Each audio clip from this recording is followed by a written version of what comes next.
What does it tell us about his judgment that yesterday he said he was saddened that his close friend resigned? This was an anti-corruption minister under criminal investigation for corruption. Mohammed Yunus, the Nobel Prize winner advising Bangladesh, said London properties gifted to the former city minister may be proceeds of robbery. Kemi Badenoch just exposed Starmer for hiding a corrupt minister like Tulip Siddiq. Remember this? I'm absolutely determined to restore honesty and integrity to government, because I think that is core to ensuring that people appreciate that politics can be a force for good. Starmer proved himself to be a shameless hypocrite as Minister Siddiq resigns over corruption allegations. But that's not the point. And they're not any better. And that's not the point. point. We now need, from Keir Starmer and the Labour Party and the Cabinet, on this issue of public probity, transparency, honesty, integrity, government service, shut up. Just shut up about all that stuff now. Labour have lost all credibility, and the British public is demanding them to shut up and face accountability. Mr. Speaker, at a time of turmoil in the markets, the Prime Minister was distracted by the crisis around the former city minister. What does it tell us about his judgment that yesterday he said he was saddened that his close friend resigned? This was an anti-corruption minister under criminal investigation for corruption. Kemi Badenoch cornered Starmer over his idiotic choice of anti-corruption minister, who's now involved in a corruption scandal. Will the Prime Minister offer Bangladesh the full support of our National Crime Agency in ensuring that any properties bought with stolen funds are properly investigated? Prime Minister. Mr. Speaker, the former city minister referred herself the independent advisor. He found, as she well knows, there was no breach of the code. He knows that he found there was no wrongdoing, and the former minister fully cooperated. Starmer tried to weasel his way out of this, but Kemi did not let him escape like a terrified rat. Mr. Speaker, he did not answer the question about the National Crime Agency. No answer to investigating dodgy Labour ministers, just as last week he didn't want an inquiry that might expose dodgy Labour councils. The Prime Minister knowingly appointed a convicted fraudster as his Transport Secretary. The anti-corruption minister he had full confidence in only days ago resigned yesterday in disgrace. Labour's shameless behaviour has gone unchecked for a long time, and Starmer's doing all he can to avoid accountability. We left him the fastest growing economy in the G7. In just 6 months, under his leadership, it's been taxes up, borrowing up, mortgage rates up, and that's not all. Business confidence is down, jobs are down, growth is down. Can the country afford 4 more years of his terrible judgments? While this insane Labour government is busy dealing with a dozen scandals, the country is in a terrible state. Mr. Speaker, on Friday, while borrowing costs hit levels not seen since Labour was last in government, I met business owners and their employees in Chesterfield. One of them told me that his business will not exist in 4 years' time because of this government's policies. It might not even exist next year. The Prime Minister may try to blame his inheritance or blame global factors, but why should anyone trust a word he says? The British public have lost all trust in Starmer as his party has completely brought Britain to its knees. His Chancellor ignored all the warnings and ploughed ahead with an unprecedented borrowing spree, leaving all of us more vulnerable. Now we have businesses saying they will raise prices to cover his jobs tax. We have an energy policy that will drive up bills, and all the while we are spending more day to day on debt interest than we do on schools and universities. Kemi slammed Starmer and his cronies for either being incompetent or disgustingly corrupt. Mr. Speaker, there is no one he can blame for this dud deal except himself. At the budget, Labour were congratulating themselves for having the first female Chancellor, instead of ensuring the country had someone actually qualified to do the job. The Prime Minister Even Rachel Reeves got called out for her idiotic policies while Minister Tulip Siddiq was busy hiding. Remember this. I'm absolutely determined to restore honesty and integrity to government, because I think that is core to ensuring that people appreciate that politics can be a force for good. Yeah. Where do we start? Tulip Siddiq. You couldn't make it up. Labour's anti-corruption minister has been investigated for, yes, you've guessed it, corruption. The entire nation is backing Kemi Badenoch as they point out the hollow promises of integrity Starmer made so shamelessly. Remember all that talk about being against cronyism and self-proclaiming himself to be a man of integrity? Well, so far Starmer's only 6 months into power and we've already seen half a dozen scandals around his own beloved cronies. We're seeing Starmerism, and it's just as corrupt as the people he criticized, if not worse. The case of Minister Siddiq is hilariously pathetic, as Starmer could have avoided the entire situation if he had any brains left in him. Tulip Siddiq, the Labour MP for Hampstead and Highgate, is the niece of 77-year-old dictator Sheikh Hasina, who leads the Awami League Party and is the longest-serving Prime Minister of Bangladesh. Now, she is Tulip Siddiq's aunt and was outed last year after serving 15 years in the hot seat. Her aunt had a, shall we say, interesting record when in power. Apparently many of her opponents were attacked and arrested, imprisoned, and some even wound up dead.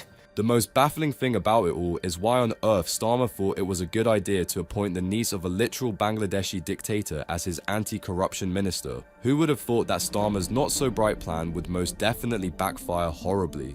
Tulip Siddiq had connections to this aunt who is known for carrying out some nasty things in power. Given all that information, why did Starmer let such a thing happen? What's more interesting is that Tulip Siddiq initially denied everything, but the facts are not looking stacked in her favour. Now, ironically, Tulip's brief includes countering economic crime, money laundering and illicit finance. Yet she was reportedly given the two-bedroom property near King's Cross in 2004, and land registry documents revealed that she had not paid for the property and that Abdul Motif, a developer with links to, yes, you guessed it, her aunt, had given it to her.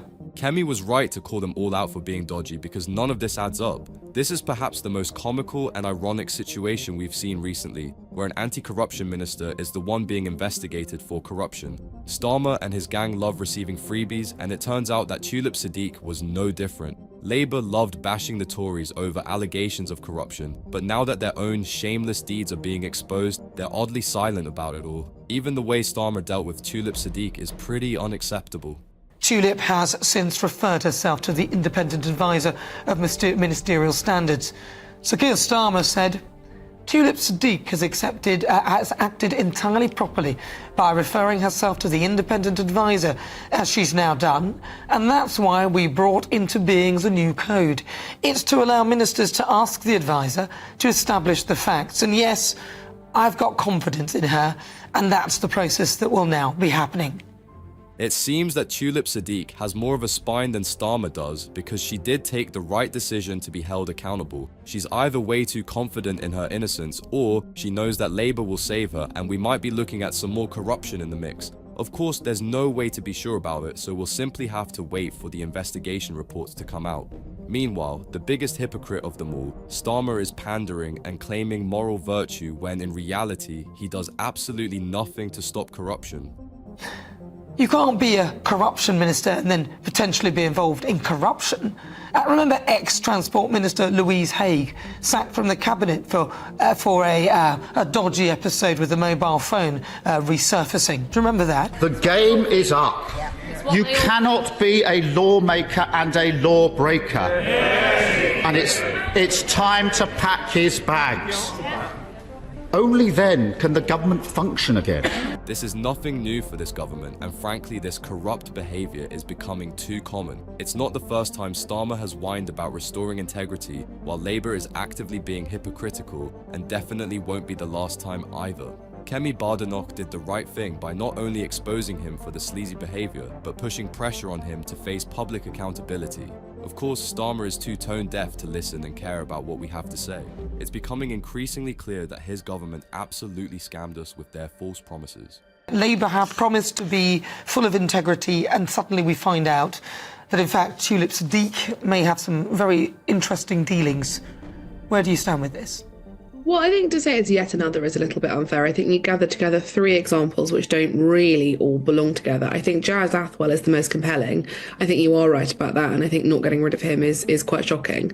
And also, there's now an article on Novara Media about his accusations of sexual assault and how that played out. So I think he probably is. The whole Labour Party is rotten to its very core, and there's no way around it. They're being exposed, and sure, there are some MPs that are innocent, but the Labour elites are trying to get to them as well. Expecting Starmer to do something about transparency and accountability is pointless, as he already failed to do anything about his other ministers. Even Angela Rayner promised to bring change, but it all turned out to be a lie to just buy time. This is what Labour does. They buy time till the matter dies down. That leaves one question. Will Starmer and his cronies be able to get out of this mess, or will Tulip Siddiq finally face justice? It's the question, and the point of the monologue was actually about the integrity that they claimed that they were bringing to the table in the political arena. And it turns out that a lot of them are involved in things that some would say seem quite dodgy, and some things as well make them kind of appear worse than the Conservatives.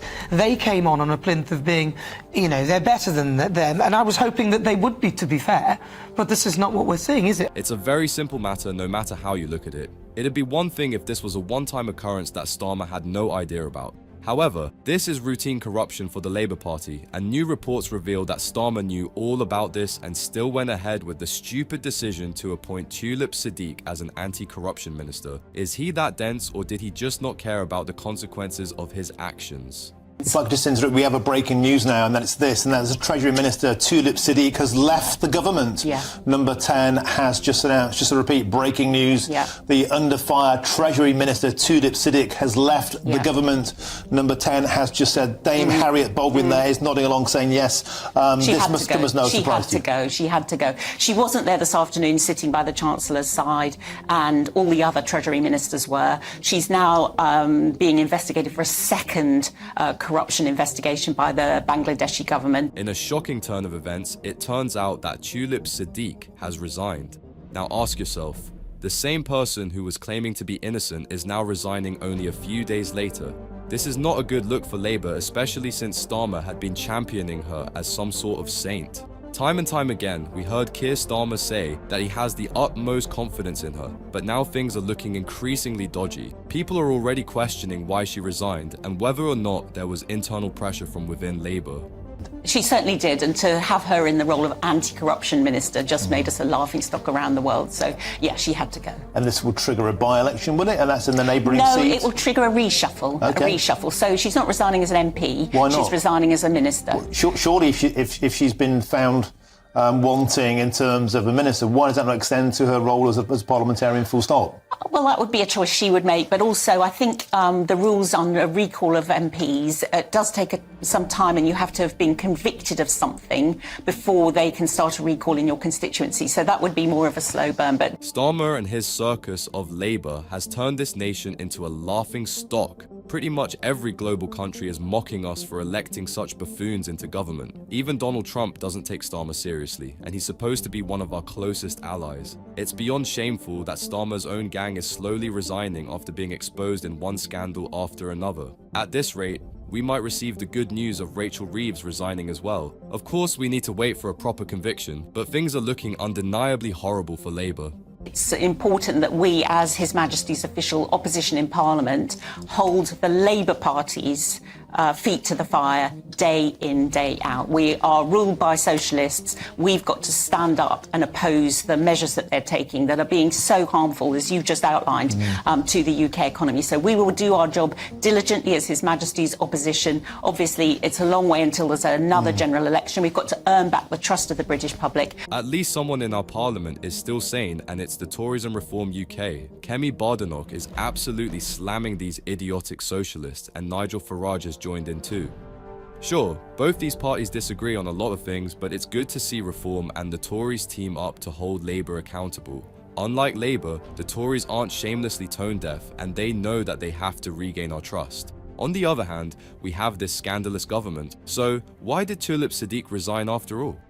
Tulip Siddiq resigning from the government. It's related to properties she's been gifted. The change of government in Bangladesh, her aunt had a key role in the government there, and there's been lots of reports over the weekend about numbers of properties she's been able to take advantage of. It clearly became a distraction of the government, in Tulip Siddiq's own words, and she has now quit. Slowly the narrative is shifting from Tulip Siddiq had nothing to do with the whole matter and isn't corrupt to she's been taking advantage of her aunt's wealth. The evidence is stacking up against Tulip, and at least publicly, she looks plenty guilty. Of course, people are still waiting for the conviction and a fair trial, and if she is innocent, she should be treated as such. What's interesting is the excuse for her resignation.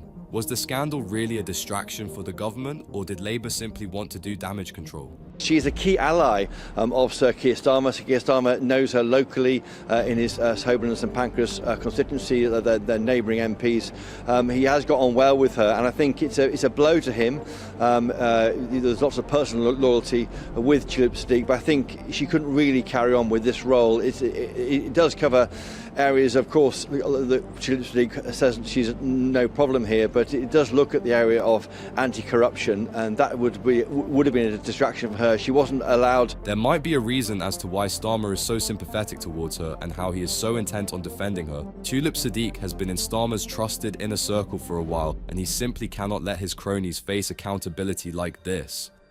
Of course, the good thing here is that Tulip Siddiq has shown integrity by referring herself to an independent investigation, and she deserves respect for that. Whether or not there's corruption involved depends on how transparent the investigation is. Sadly, considering Starmer's track record, there's likely some shady stuff going on in the background.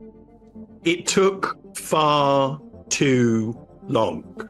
You know, we've known about this story for days, and Starmer has done nothing. In fact, we're told that she resigned. So we're not even told that he sacked her. He didn't even have the courage to sack her. There's a report out that she didn't breach the Ministerial Code. Now that seems to me, Martin, to be the very definition of jumping the gun, because I think we should discover what the Bangladeshi authorities uncover. You know, this is a total failure on Starmer's behalf that he simply did not take action soon enough. The man who wouldn't stop whining about integrity and honesty just can't hold his own cronies accountable, it seems. As if Starmer wasn't two-tier enough already. We're seeing clear double standards, and he should have sacked way before she could resign. If that seems too harsh, then at the very least Starmer could have temporarily suspended her till the matter was properly dealt with. This bloke truly is far out of his depth and doesn't have an ounce of honesty in himself.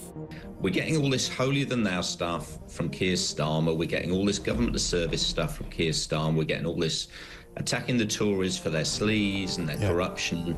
And I remember saying, you know, this is just a massive hostage to fortune, because when he's in government, all of this pious self-righteousness is going to come back and bite him. And so it's proved. Starmer did manage to fool us all with this false narrative of being self-righteous, and that's frankly the only reason why people voted for him.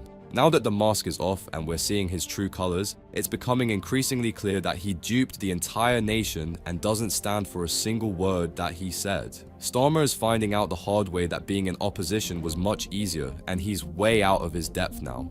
I mean, this one comes under the heading of you couldn't make it up. Right.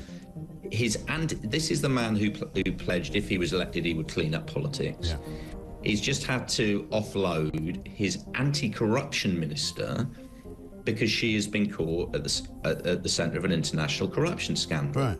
And again, yesterday, Keir Starmer tried to brush it off. He tried to sort of wheedle out of it. It's almost as if we're living in some sort of horrible movie script under Labour. Quite literally, everything that could go wrong is going wrong, and Labour is pretending as if they're completely fine. The polls tell a different story, as it looks like Labour won't be winning another election for a very long time. The worst of it all is that Starmer could have avoided most of the hate by using his brain instead of sticking to disgusting socialist agendas. And if you read the report, the reason she had to go was quite clear, because McManus says very clearly, because of her links, because of Tulip Siddiq's links with members of her family who are part of this political party in Bangladesh that's just been ousted from power in a coup, her role, it was effectively incompatible with her role as anti-corruption minister.